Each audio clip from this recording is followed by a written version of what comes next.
I'm absolutely delighted to welcome you today to Waterford Property Watch with my guest, Andrew Rhatigan. Andrew, you're so welcome. Thank you so much. Delighted to be here. Andrew has come all the way from Dublin, and Andrew is a property consultant. Andrew, you mostly work with buyers.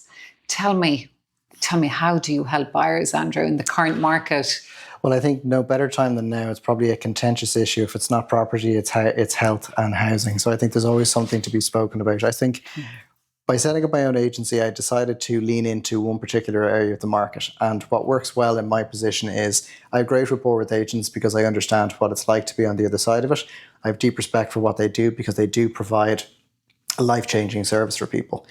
But equally on the other side, I think there was something missing for buyers who were basically let out on their own to make decisions. And it's almost like locking someone in a cage until they're so hungry they don't know what they want. Opening up the supermarket like supermarket sweep, if anyone remembers that, you've got 60 seconds to buy something as quick as you can and you're going to make poor decisions. So I decided to create a consultant advisory piece that gets people to really understand their motivations. So why they're buying something, how they're going to do it, and then how they set about doing it. And the goal is to just drive value for people and maybe try and reduce the friction throughout the process. And if you were working with a first-time buyer, what sort of advice would you give them, Andrew? So I think first and foremost, they need to have a sit down. So if there's any other stakeholders, people underestimate the value of a good old mafia style sit down to talk about what they're going to do. Not that I'd recommend putting out a hit on anybody, but just to have a really frank conversation with what it is you want from life, what it is your partner or your family member, if you're buying with them, wants from a journey, but then also what it would look like in the future. And you're essentially front loading difficult conversations, but you're doing it strategically and in a safe place. So I say to people, there's a museum method I use, which is imagine you and I go to a museum and we're going to enjoy a beautiful painting like I saw in your office. If we go in and sit down knowing we can't buy it, we're going to have a much more natural conversation about what it is I like about it, what it is you like about it, and I can respect your opinion. But if I run in somewhere and I've got 15 minutes to buy something, the process changes because I'm adding haste to it, I'm adding being impetuous, and I'm overlooking the things that I'm going to notice as soon as I settle into the property in time to come. So I say to people, sit down, have a conversation about what you want.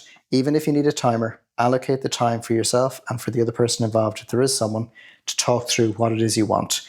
Your fears, your desires, your must-haves and your must-not-haves. And then when you've done that, you get a better idea of what you both think you want. Because before you buy anything, it's purely a hypothesis. You have an idea of what you think you want from life until you get it, and then you realize you wanted something different. So I say sit down, give yourself the space, and then after that comes a property checklist. I say it's very important, and we have an automated one, and even if it's a couple, I will get them to sit at either side of a couch with a glass of wine or a coffee and fill it out separately, almost as if it's a test. Because if I want a man cave and you have to have a southwest facing garden, and neither of us know what our wishes or wants are, we're not going to really understand how we're going to best proceed with the logistical side. So that's first and foremost before you do anything else. It just gives you a better idea. And that better informs when you apply for a mortgage what you're going to get, because people just do a quick back of the hand sum and they say, well, if I sell the microwave and someone gives me €5,000 and I'm doing really well in work and there's a guaranteed bonus that isn't guaranteed, they spend money they haven't gotten yet. So if you front load it with what you think you want, and then the next layer in is with a mortgage advisor who can basically put the meat on the bones of what it is you want and then see if it'll actually balance out, and then you adapt accordingly. Do you think, Andrew, that a lot of people go looking at houses without actually having a clear path of what they really want and need? Yeah. So my favorite phrase and most frustrating phrase is busyness for the sake of busyness. People go and they do an activity for the sake of doing the activity as opposed to being measured. And much like you in business, you know that you could be an extremely busy fool looking like you've got a huge amount on your plate, but in practicality, you're not being an assassin. You're not picking the highest value tasks that need to be done. I'm using very death-related comparisons in this call. And you're dressed in black today, Andrew. Yes, exactly. Yeah, I cannot confirm or deny whether I allegedly was involved in that crime. But I think when you are looking at your activity, you need to be aware of why you're doing something. And all you're going to do is frustrate an agent if you're walking through the front door and you're not in a position to buy, or you don't know what you want, or you grab them at an open viewing to ask them questions that maybe aren't appropriate at that time. And I always think it's two sides to every story. There are good eggs and bad eggs in every walk of life, whether you're a buyer or a seller, whether you're an estate agent or otherwise. And I think if you respect the process and understand that someone else has taken the time to open the front door, you'll start to see the humanity behind every sale. And I think when you imagine how you'd like someone to treat you, There's an element of understanding what you want to do with your life in terms of buying property, but if you're not prepared, you're wasting your time. You mentioned earlier that you sometimes advise buyers not to buy. In what instance does that happen, Andrew? So one of the key factors I find in life, it's actually quite like property or quite like business. So you've got friends, families and fools that they tend to invest in a startup because they believe in them or they want to see them succeed. A lot of the time when people do something, they do something because they think they should do it. And as Tony Robbins said, they should all over themselves because they think they should buy something for the sake of it. They think they should maybe compromise on something that's a key factor in what they want to do. So sometimes people may come to me and they may have had a life event. So they may have had someone die. And they might say, I need out of this house. I need to change it. I can't sit in this kitchen anymore, whatever it may be. And I suppose by virtue of my background and my life's experience, sometimes people need an external eye or an external ear to sit down and talk about what it is they're afraid of. And that may not have anything to do with the house. It could be someone who's grieving. So someone may sit with me and they may make a knee-jerk reaction to get out of a house. But the reality is they actually need the space to process what's happening. And in a year's time, they may start to reimagine what that particular property might look like. So I try and look at it from the point of view of people paying me to give advice from someone who cares, as opposed to someone who takes a budget and shoehorns them into something and hoping they lose my number in the meantime.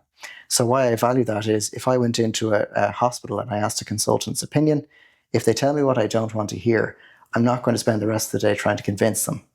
I'm going to take what they say on board and try and understand it and then make the best steps. That's why I try to add that layer into what I do.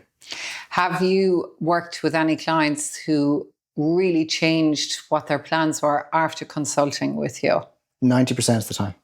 Can you give us a story? So I had one person who was coming from abroad and they lived in a certain location that gave them a certain type of lifestyle. And they felt they needed lots of rooms for entertaining by virtue of where they were coming from. And a big part of that was just the culture they were in. So there was a party every weekend. There was an event where you were customarily supposed to bring someone in and supposed to have lots of people in and out of your house. And when they were buying here, I got them to talk me through their days, their weeks, their months. And it turned out that they'd be traveling a huge amount, that their children, they wanted them to go to a certain school. And it turns out that they didn't really have the network here or the inclination to entertain the way they wanted to entertain or the way they thought they wanted to entertain. So when we were in properties, they were looking at certain spaces and they you could see the shoulders drop a little bit and they felt, yeah, this is kind of it, but not really. And by virtue of understanding what they wanted, they were buying it so they could look the part for everyone else. So basically I cut a certain amount from their budget to get them what they actually wanted, which then meant they could spend money elsewhere and enjoy their life rather than living for other people. So oftentimes it's about looking at the cues and listening to the things people don't tell me and giving them this time and the space to talk about it rather than gloss over it. I think that's really good, Andrew. And I think we would really do well in Ireland if more buyers engaged buyer agents like yourself, a broker, bespoke service where you hold their hand and you advise them. I think so. I think also the difficulty in Ireland is we have a very DIY mentality. I suppose I look at my life and everything I do, I look at everything as an investment. So if I could drive anything home for anyone, it would be, it's not always the return on investment. Sometimes it's the cost of inaction. Because people almost, especially in Ireland with property, they feel they need to suffer to justify what they're doing. So they've been on the market, they've been trying to get it done. Sometimes you need to outsource that thought process to someone else who'll tell you what you need to hear. And it's vitally important. And equally, I'm mindful that not everyone can afford it. So we created a buying course for people that's free and it's on YouTube. And if it drives value for people, they never have to contact me. Where will they find that, Andrew? So if they look up Rhatigan Real Estate on YouTube, there's a buying course which talks you through your checklist, talks you through the process, how to engage with agents, things to look out for. And then just gives people pause for thought as well in their process as well. And we didn't prepare for this interview, so Andrew has no idea what I'm going to ask him. Andrew, in terms of advising buyers and dealing with solicitors and engineers, any thoughts on that? Communication. You need to assume that everyone has their own way of doing things, and when it's second nature to them, they mightn't always be able to verbalize that to you. So you can have a phenomenal solicitor that's not the best communicator. They may be great in one setting and not in the other. So when you speak with someone, I always say to anybody, talk to me like I'm a Labrador. Just explain it in a paint by numbers. Tell me what it is you need from me. And here's my expectations of what I need from you. So with solicitors, it could be a simple case of, we're doing this. What's the fee? Is it manageable? What are what's involved? What do I need to be aware of? But also, this is how I like to communicate. Even if there's no update on a Friday, just send me a one-line update that says there is no update. Because sometimes people will want that continuous communication point.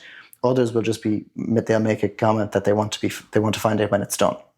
That's one thing. When it comes to engineers, I think it's very important to align with someone who can explain context, because a period house could have beautiful features, it can have feature walls, it can have lovely windows, and it might have a terrible energy rating. That doesn't mean it's a bad house, it just means that it's an older house built in an older way. So I think for people, a lot of it is context and being open with what you want from someone in a service.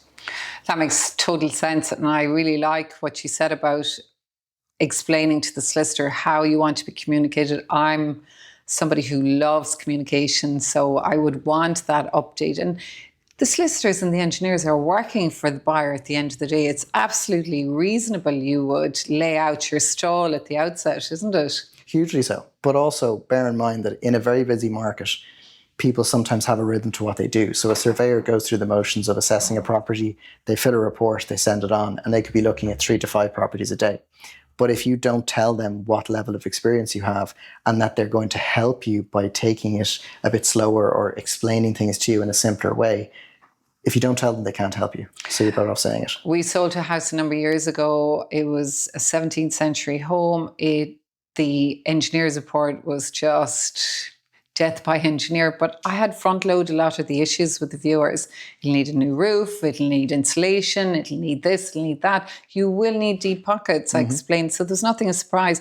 But at the end of the report, the engineer wrote, despite everything I've said, I think it's a beautiful home and it's worth considering. I thought it was brilliant. But it was right for those buyers because they did have deep pockets and they did have the budget to renovate.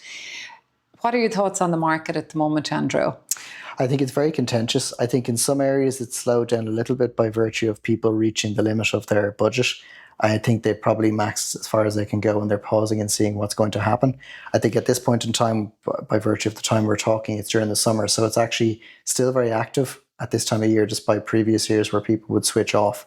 So feedback from a lot of agents I've spoken to is when they meet people during the summer months, they know that they're very serious or very frustrated. So they've either missed out on property and they want to maintain that momentum, or they're continuing in the summer months to find that property before the school year kicks in. But I think overall, it's still very divisive. I think you have people who have ideas of what they want and they probably either are going about it the wrong way or things have happened that they can't control, being outbid in a number of circumstances. Supply is a huge issue. Building is a huge issue. And I think the government are passing the buck to Tom, Dick and Harry to make sure it's not their problem.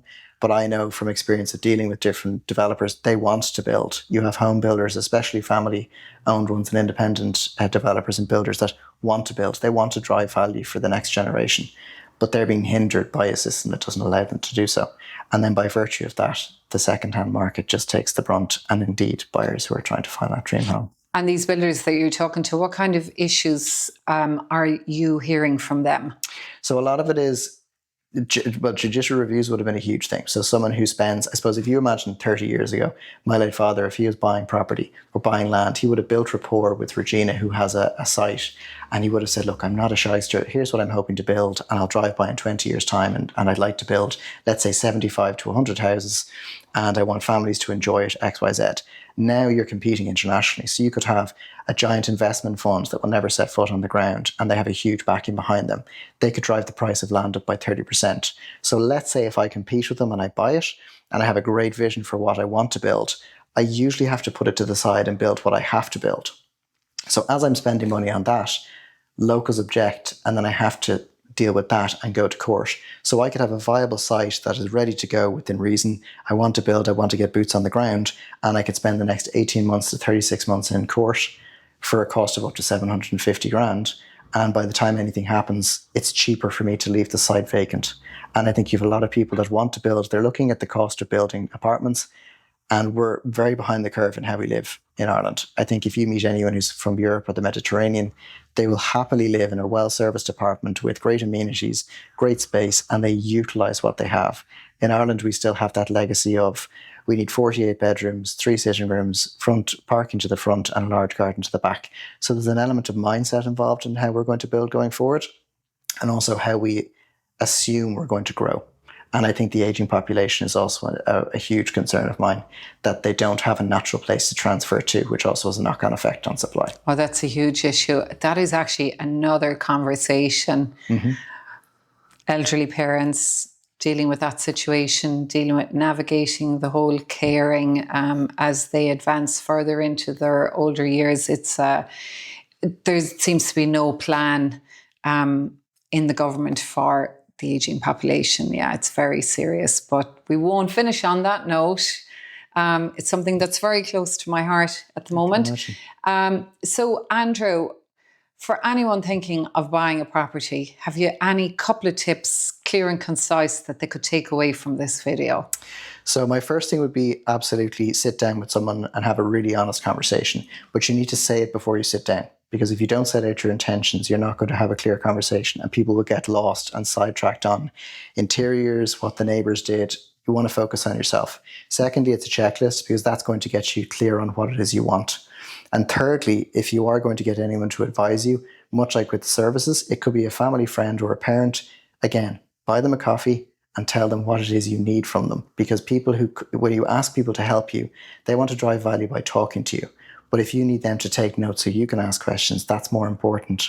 So it's very important to be aligned with what it is you really want. Write down what it is you really think you could get, and then how that'll align. And anyone who's supporting you, whether it be family, friends, or your professional services, tell them what you need from them. Absolutely brilliant. Andrew, thank you so much for coming in to talk to us all the way from the Pale. And there'll be a link underneath this video to Andrew's tips for buyers, which I think sounds really, really helpful. Thank you very much. Pleasure.